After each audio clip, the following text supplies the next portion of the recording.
다시는 단지 여자라는 이유로 희생당하는 일이 없었으면.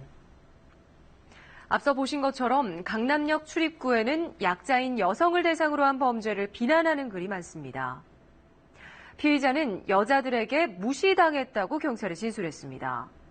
누구나 피해자가 될 수 있었던 상황이었기에 여성들은 큰 충격을 받았습니다.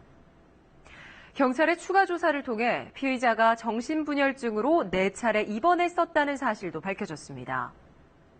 이 사건은 정신병을 가진 남성이 여성을 상대로 저지른 범죄라는 복합적인 성격을 띠고 있습니다. 먼저 송금한 기자가 보도합니다. 경찰서 앞에 모습을 드러낸 피의자 김 씨는 무표정한 채로 아무 말도 하지 않았습니다. 왜 화장실인 거죠? 특정인을 노린 건 아닙니까? 김 씨는 20대 여성을 흉기로 살해한 혐의로 오늘 구속됐습니다. 경찰은 김 씨가 화장실 안에서 30여 분 동안 여성이 들어오기를 기다렸다고 밝혔습니다. 피해 여성과 거의 동시에 화장실에 들어갔던 또 다른 남성이 있었지만 피의자 김 씨는 이 남성이 화장실 밖으로 나가고 나서 범행을 저질렀습니다. 불과 2분 사이에 변을 당한 겁니다. 여자가 나올 때까지 기다렸다가 범행을 한 겁니다. 여자들 때문에 자기가 힘들다. 김 씨는 인근에서 일했기 때문에 위치를 잘 알고 있는 화장실을 범행 장소로 택했다고 진술했습니다. 또 3월부터 집을 나와 건물 계단이나 화장실 등에서 생활한 것으로 드러났습니다. 경찰은 피의자 김 씨가 정신분열증으로 4차례 입원한 전력이 있다고 확인했습니다. 또 지난 1월 말부터는 복용하던 약을 끊은 상태였습니다.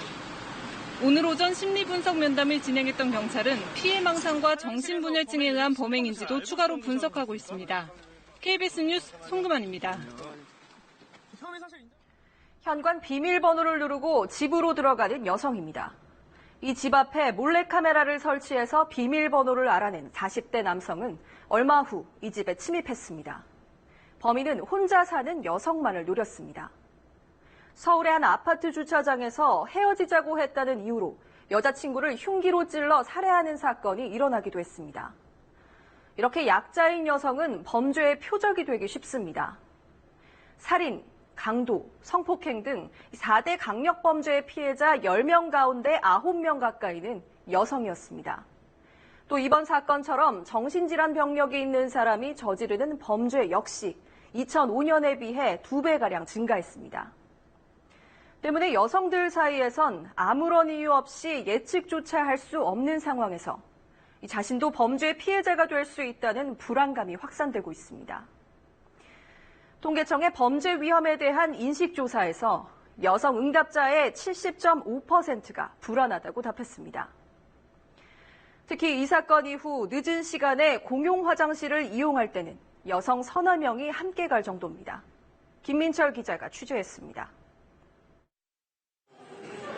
사건 현장인 강남역 주변입니다. 2~3명씩 무리지어 다니는 여성들이 많이 눈에 띕니다. 이번 사건으로 불안감이 늘었다고 호소합니다. 혼자 다니기에는 이렇게 번화가도 좀 무섭다는 생각이 들었어요. 그래서 친구들이랑 좀 같이 다니기도 하고. 밤 늦은 시간 한 상가 건물의 공용 화장실 앞입니다. 여성 2명이 팔짱을 끼고 화장실로 들어갑니다. 범죄의 대상이 될 수 있겠다 이렇게 생각할 수 있으니까 그래서 남자 1명에 여자 2명이 조금은 안정이 되니까 여자 2명이 더 오게 되는 것 같아요. 사건이 벌어졌던 남녀 공용 화장실은 이제 여성들에게 기피 장소가 됐습니다. 남녀 공용이면 별로 잘 안 가요. 그냥 참고 자리를 이동한다든지 아니면 지하철역으로 간다든지. 해당 자치단체에선 남녀 공용 화장실을 가급적 없애고 방범용 CCTV를 추가로 설치하는 등의 방안을 내놨지만 불안감은 여전합니다. 공간을 책임지는 어떤 거리보안관 제도 같은 거 이런 것들이 필요할 거라고 봅니다.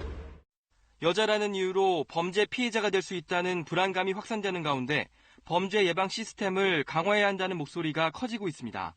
KBS 뉴스 김민철입니다.